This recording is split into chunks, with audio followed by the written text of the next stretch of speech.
राम मंदिर केस पिछले 500 सालों से चल रहा था, लेकिन क्या आप जानते हो कि ये केस पिछले सिर्फ 40 दिनों में ही सॉल्व हो गया, और वो भी सिर्फ कुछ ही सबूतों के आधार पर। अब आखिर वो कौन से ऐसे सबूत थे? दरअसल वो ऐसे सबूत हैं जिसमें मुगल्स और ब्रिटिशर्स ने भी ओपनली एक्सेप्ट किया है कि हाँ, वहाँ पर सच में राम मंदिर हुआ करता था। चलो जैसे तैसे राम मंदिर तो बन गया, लेकिन ऑपोजिशन का ये कहना है कि ये वेस्ट ऑफ मनी है। उन्होंने कहा कि भूख लगने पर या बीमार होने पर लोग मंदिर थोड़ी जाएंगे। भूख लगेगा तो मंदिर जाइएगा, वहाँ तो दाना देना पड़ता। यानी कि गवर्नमेंट ने पैसे बर्बाद कर दिए। लेकिन क्या आप जानते हैं कि इस मंदिर को बनाने में सरकार का 1 रुपया तक खर्च नहीं हुआ। अब आप सोच रहे होंगे कि इस मंदिर को डोनेशन से बनाया गया होगा। दोस्तों, ये मंदिर डोनेशन से भी नहीं बना। इस मंदिर को बनाने के लिए राम मंदिर ट्रस्ट ने एक सिंपल सी स्ट्रेटजी का इस्तेमाल किया।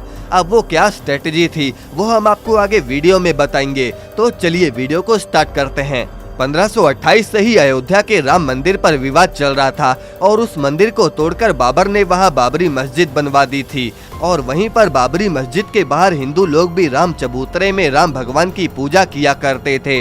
ये सारा विवाद काफी समय तक चला कि ये जगह हिंदुओं की है या फिर मुस्लिम समाज की। और फिर आखिर में विवाद इतना बढ़ गया कि 6 दिसंबर 1992 को भारी संख्या में लोग अयोध्या में जमा हुए और उन्होंने बाबरी मस्जिद को ही डिमोलिश कर दिया।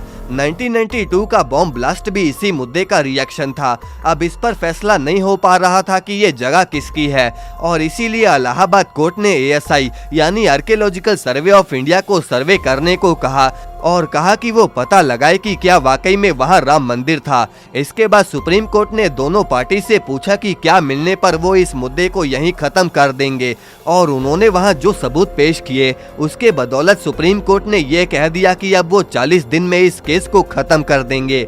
अब आखिर वो कौन से सबूत थे? दरअसल इन्हें मेजर 2 कैटेगरीज में डिवाइड किया जा सकता है। पहला एक्सकवेशन और दूसरा लिटरेरी सोर्सेज।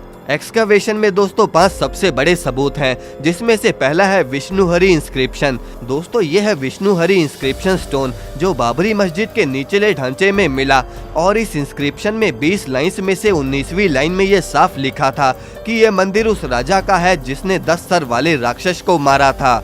अब इससे सुप्रीम कोर्ट तो क्या, आप भी समझ गए होंगे कि ये सबूत ही काफी था ये बताने के लिए कि यहाँ पर पहले राम मंदिर हुआ करता था। इसके अलावा दोस्तों, आप इस हिंदू मंदिर की बेल को देखिए जो कि बाबरी मस्जिद में बंधी हुई थी। अब आप ये तो जानते होंगे कि इस्लाम धर्म में आरती और बेल का कोई मायने नहीं है। इसके अलावा पूरी बाबरी मस्जिद में 12 पिलर्स ऐसे मिले जिसमें ऐसे कलश बने हुए थे, और साथ ही में हिंदू देवी देवताओं की तस्वीरें तक उन पिलर्स पर बनी थी। इसी के साथ पिलर्स के अलावा बाबरी मस्जिद के मेन डोम में कुछ ऐसा दिखने वाला कमल का फूल बना हुआ था। और आप जानते हैं कि कमल के फूल का हिंदू धर्म में कितना महत्व है। लक्ष्मी देवी और विष्णु भगवान भी कमल के फूल पर ही वास करते हैं। इसके अलावा बाबरी मस्जिद के मेन गेट पर क्लियरली श्री राम जन्मभूमि मंदिर लिखा हुआ था। दोस्तों, ये सबूत तो ASI को खुदाई के दौरान मिले थे, लेकिन आइए अब लिटरेरी सबूतों की भी बात करते हैं, जिससे ये पता चलता है कि यहाँ पर सच में राम मंदिर ही हुआ करता था। दोस्तों, सबसे पहले गुरु नानक देव जी की बायोग्राफी जन्म साखी में गुरु नानक देव जी मर्दाना को बताते हैं कि साल 1500 में जब वो अयोध्या आए थे तब उन्होंने सरयू नदी में नहाकर राम जन्मभूमि में दर्शन किए थे।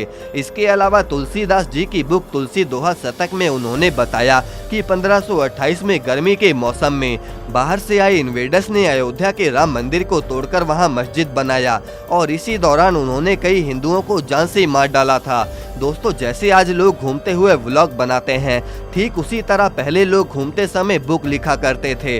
अब एक थे ब्रिटिश ट्रैवलर विलियम फिंच, जिन्होंने अपनी book early travels in India में लिखा था कि वो जब 1608 में अपने अयोध्या विजिट पर गए तो उन्होंने देखा कि उस समय भी अयोध्या राम मंदिर के कुछ अवशेष बचे हुए थे, और उन्होंने लिखा कि अभी भी वहाँ पर कुछ ब्राह्मण पूजा कर रहे थे।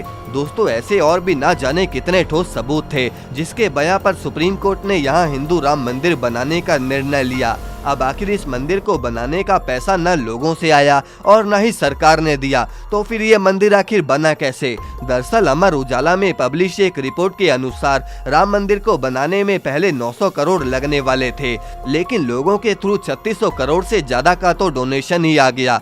अब श्री राम जन्मभूमि ट्रस्ट ने अपने पैसों को बहुत ही smartly State Bank of India, PNB और बैंक ऑफ बड़ौदा में इन्वेस्ट कर दिया और इन्हीं बैंक में रखे पैसों से जो इंटरेस्ट आया उसी ब्याज से यहाँ पर राम मंदिर बनाया गया और इसीलिए यहाँ न सरकार के पैसे लगे और न ही डोनेशन के।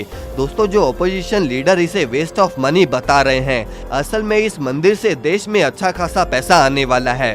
दोस्तों, आपके राम मंदिर के बारे में क्या विचार हैं? कमेंट करके हमें जरूर बताएं और इस वीडियो को लाइक करके चैनल को सब्सक्राइब जरूर कर दें।